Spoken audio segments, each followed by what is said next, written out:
welcome to Prashi Ascending, and it's so good to see you guys after a long time.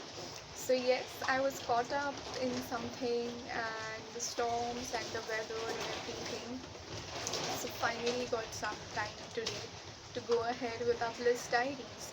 So today what we are going to talk about is after we get into a relationship, and here we are specifically talking about romantic relationships, where do you get and how do you get the sense of security that it's going to last long, as much as you want it, or maybe forever, if that's your definition of a healthy relationship?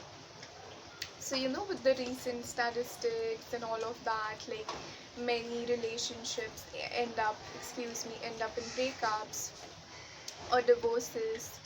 It's very, very scary for almost everyone out there that, I used to have this fear, and I'm going to tell you how I got over it.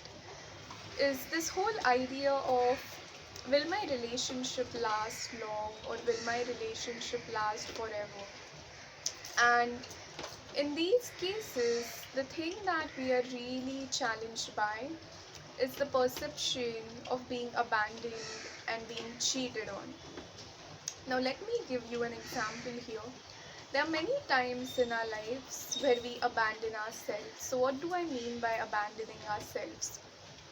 Where your truth might be different, but you don't really support yourself. Like, you go to a party and you don't really like to smoke or whatever, maybe eat a certain type of food, you're vegan, but like everyone in the friend group is like, they're having cheese or something, and you're not necessarily allergic to milk, or you're not like lactose intolerant, so you're like, okay, I'll have something.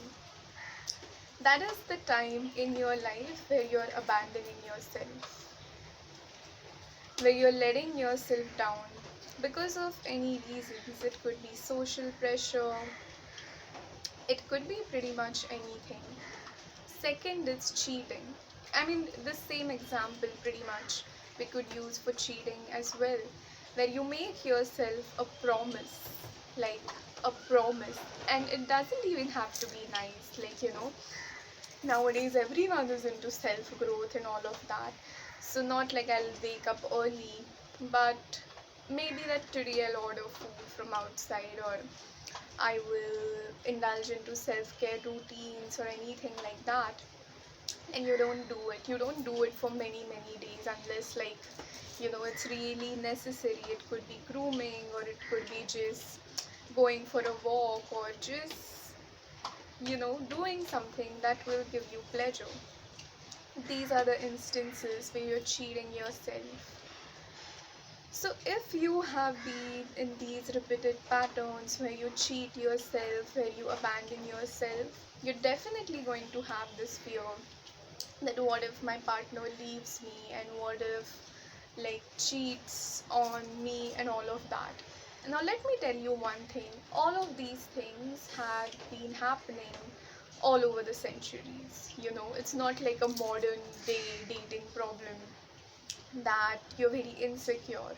Now, maybe getting into a relationship is more difficult nowadays than earlier, but these problems of whether your partner will leave you or not, and all of that, like related to cheating, it's very, very, very ancient, let me tell you. So, how do we deal with this fear really, and where is this fear coming from apart from you doing it to yourself? Now, with the reference of quantum physics and Bhagavad Puran and everything, one thing is, we like sources of pleasure. We all like pleasure, and we all like pleasure without a lot of hard work. That's how we are generally wired. And the institution of marriage, has also been designed by people because of that you will need support, and you will need, just a companionship and things like that. But many a times, what happens is, as you go ahead in the journey of your relationship, you sort of understand that like you're not really vibing with your partner and you try out different ways, and you're not even at the stage maybe that you want to take a divorce or a breakup, or you could be. Now what happens in those cases, even if you are the one who is leaving the person, you get into this feeling of, will I find someone again? And in our society, I don't know for what reason, having a long lasting marriage, having a successful marriage, it's it has a lot of status. I mean, it's commitment, of course, but if you are not really into it for the right reasons, you don't really get an award at the end of your life. Like you could do it even when you were not happy. And by happiness, I mean here that you're not able to form intimacy on all three levels, meaning body, mind, and soul. You're not getting the authentic expression, you're not fully able to express yourself, your insecurities, your anxieties, your worldviews, your dreams. I am not even talking about support here, or I'm not even talking about, excuse me, I'm like all over the place. So, not even about being your needs met, but you're not able to be yourself, say things like, this is not who I am, or this is not what I want. And most people I have seen, they don't even get to that level, of thinking that authenticity and integrity is an important need in the relationship. They only look at if their needs are being met, whatever financial needs they have or physical needs they have or whatever. And it's like, okay, as long as it's working, and but for the people who want that authenticity, who want that integrity, then having this idea of a long lasting relationship becomes really burdensome. And you are putting that burden on you, not other people. So, the ideal relationships, most authentic relationships, happen when you are really honest, when you're fully able to express yourself. And that is the time when we really feel there's no burden on us, and you just flow. That's the true intimacy. And all your needs, they start being met very, very soon. You don't have to really figure out and talk. But for the people who have this fear that whether my relationship will last long, whether it will be able to uh, have that, glue factor or whatever, these are the questions that you need to ask yourself. Like, in what scenarios in your relationship you will quit the relationship? Maybe somewhere you are afraid that you cannot take it lifelong, and will you be able to find other partner? Because we always project our fear outwards. It's always like that.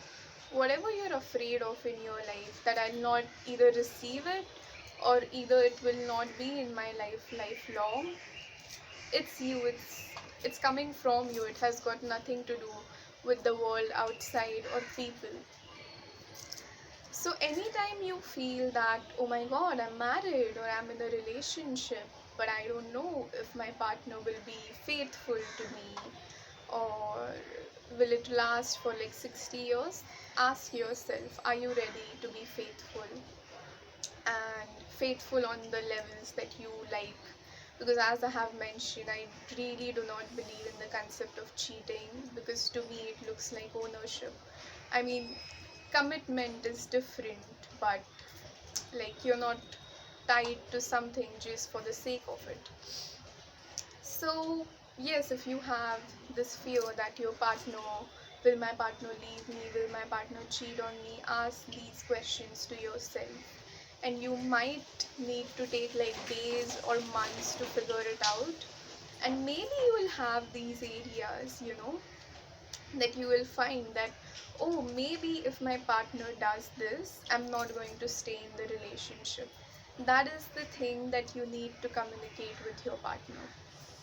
Or maybe if these things are quite off, or needs are not being met, I might like have another partner.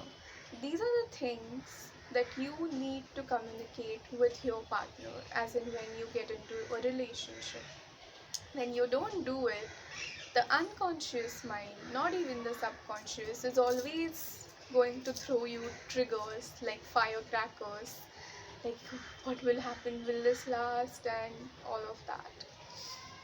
So sit with yourself whenever you get a good amount of time and ask yourself, like, what are the things after which you are going to leave a relationship, or you are going to cheat on your partner.